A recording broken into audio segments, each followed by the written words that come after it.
Hi, Dave. Just first, what's the pitching plan for tomorrow? Have you guys made a decision just yet? Haven't finalized it. Obviously, I'm sure Yoshinobu is going to be a part of it. How we deploy the relievers around it. If that's the case, I just don't know. When you look at what you guys were able to do yesterday, how much did that serve as a blueprint of everything in regard to the at-bats, getting to their starter early, things like that? It was kind of what we had hoped for. I think that, just being aggressive, kind of trying to scare the pitcher, whoever it might be, out of the zone. Darvish certainly aggressive with his spin.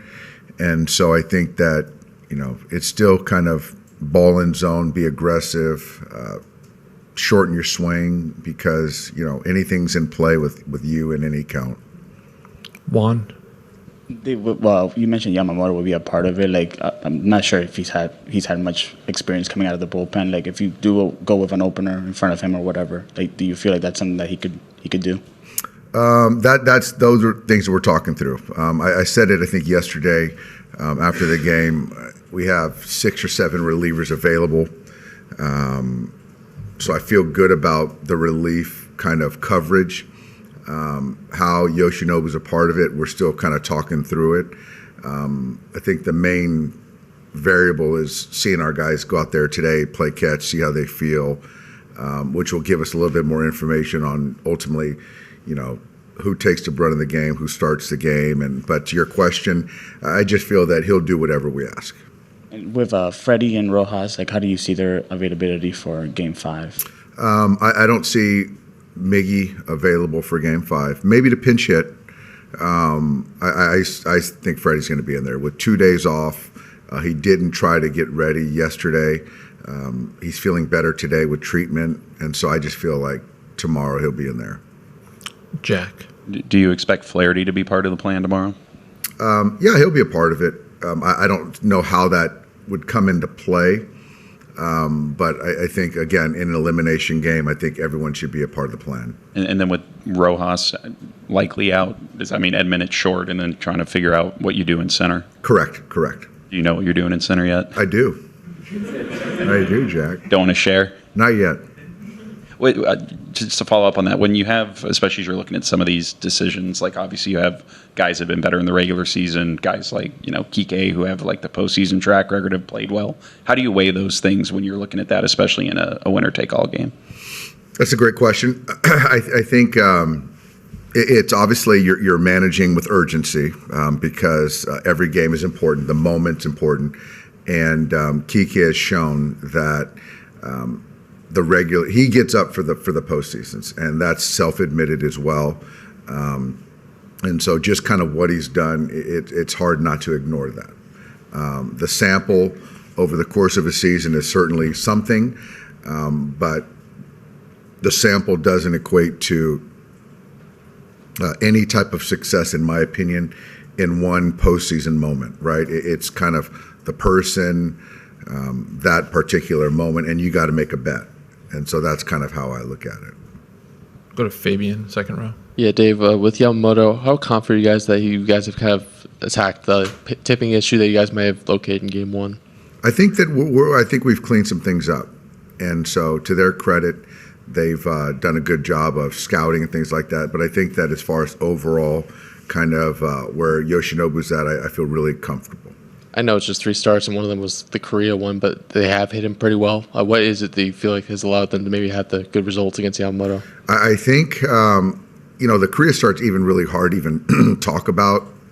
I think over the course, it's just lack of command. When he hasn't commanded the baseball, he hasn't been really that good. But when he's convicted and ripping it and attacking hitters with his pitch mix, he's as good as anyone. And so I think that, from Korea to the last one, when you start kind of nibbling and getting behind, that's when he's not at his best. Eric, third row on the right. Dave, you mentioned the 6 or 7, high leverage guys that you have available. How would you compare this group to like some of your recent bullpens in the postseason? I think it's It's better in the sense of the depth. I've shown that there's not a guy I don't trust in big spots. And so you have a lot of neutrality with our guys. And so I think that, when you have to go to the same well for every big hot spot, it has a tendency in the postseason to catch up to you. Where this year, I feel that we have a lot of different guys that we can kind of deploy in certain lanes or certain spots. As you're trying to figure out the sort of the path for Game 5, is one of those options just another bullpen game, or It is an option. Yeah, It is an option. I guess the upside of that being those Yamamoto and Jack get to start like 4 times next round if you advance. That is an advantage. We'll stay here on the right, up against the wall. Hi, Dave. Jay. Last time Darvish pitching at winner takes all game at postseason was 2017 with you guys. And you know what happened at the time. Do you expect to hear haunted by that memory? I don't know. That's probably a better question for you. I do know what happened. And I think for us, it's just, be ready to hit. He doesn't give in, but when he throws his slider, curveball in the strike zone or makes a mistake with the fastball, we got to be ready to hit it. And I do feel that if we can put pressure on him early, that puts us in a good position. And just curious, yesterday you kept switching position between CT and Kike. What was your thought process over there? The thought was there's certain pitchers that I felt if they had a tendency to put the ball on the ground, I wanted Kike at third. And if there's a tendency to have the ball in the air, I wanted Kike to be out there. So that was kind of the genesis behind why I was doing that. Go to Chelsea, standing up straight back. You've obviously been in this situation, been the top seed, kind of done the delay and the break and everything a few times now. And people talk about the layoff, but I'm curious, how much of what makes it hard to be the higher seed in this series is just the difference in pressure? That one team's coming in, seemingly with kind of the expectations of a better regular season, and then the other team's got a little bit less on their back. And if that is a part of it, what conclusions have you come to about how you make that easier on a team? Well, I think that, I guess one thing is when you're a higher seed, there's certain expectations that come with that. I think, in a perfect world, I would say, all things being equal as far as injuries and things like that, is to go to the wild card series and come out of it because it keeps you current. There's momentum behind it. The cost or the challenge is, do you want to take that chance?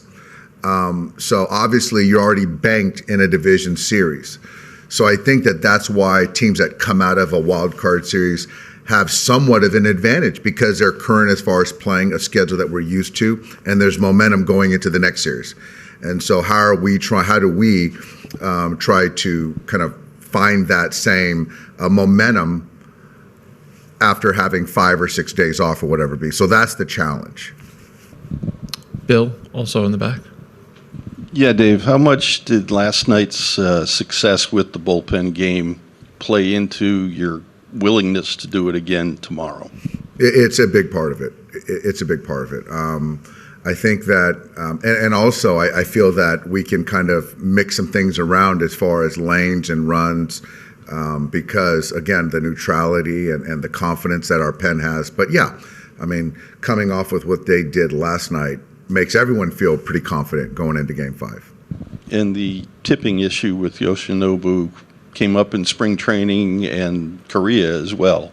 Why is it resurfaced or persisted in his case? Well, he's been out quite a bit. He was out quite a bit, and then I think he's had 4 starts since. And I think we identified it. And again, this is something that just some of the stuff that they were doing and some of the swings that they took, we just wanted to take a closer look at it and make sure that we have it all buttoned up. We'll come back down in the front to Jack. When you do look at the lanes for different relievers, do you take into account trying to get different guys on different hitters from last night? Does that factor into the decision at all? Yeah, all that kind of, the leverage, the lanes, score, recency as far as, head-to-head, all that stuff is in my thought process. Absolutely. And in the front, Juan. Bring the mic up. Dave, you've kind of done the opener thing like before a Game 5, right? You did it with Julio a couple years ago, and you've also had, your ace kind of go in those situations. Like, what are the pros and cons with going with more of a bullpen game, trying to mix and match, as opposed to going, with a guy who you guys have always said this is why you signed him? I think that the bullpen games, the lanes, the usage is more defined. And then you sort of go to the next guy. When you go traditional, there's just sort of stress points, breaking points that I've got to make a decision at what point you pivot, or do you continue to kind of ride with that guy for however many innings or outs. And that's kind of that's the difference as opposed to a bullpen guy. There's a clear lane or a clear purpose why he's in the game. We'll take two more. We got one in the back left, and then over here on the right in the third row. Dave, when you were looking into, whether Yamamoto was tipping, what he was doing, was there something that was changing in his delivery, or that he doesn't usually do? Is it more about kind of controlling and hiding the tendencies versus making a shift? Coming back. It's a little both. I think that it's a little of just kind of being aware of it. I think that if we're aware of certain tendencies that we might have, then you can kind of manage it. And so however we decide to go about doing that is what we're going to do, if that makes any sense. We'll finish up on the right. About the Yoshinobu, if he doesn't start tomorrow and come out from the pen, what's his idea? Is he comfortable, or what was his thought? He's very comfortable. He is very excited about tomorrow, whatever happens, and I just don't know what's going to happen going forward. I think our only focus is tomorrow and finding the best pitchers to prevent runs tomorrow, and putting together a lineup that's going to give us the best chance to win tomorrow. So that's my only thought. So he's committing to either round. Excuse me? He's okay with both around. Correct. All right, thanks, Dave. Thanks, guys. Hey, Dodgers fans!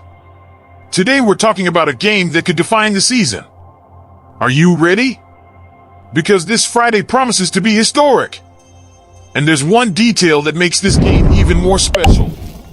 It's not just a rivalry between two teams, it's an epic battle between two giants of Japanese baseball.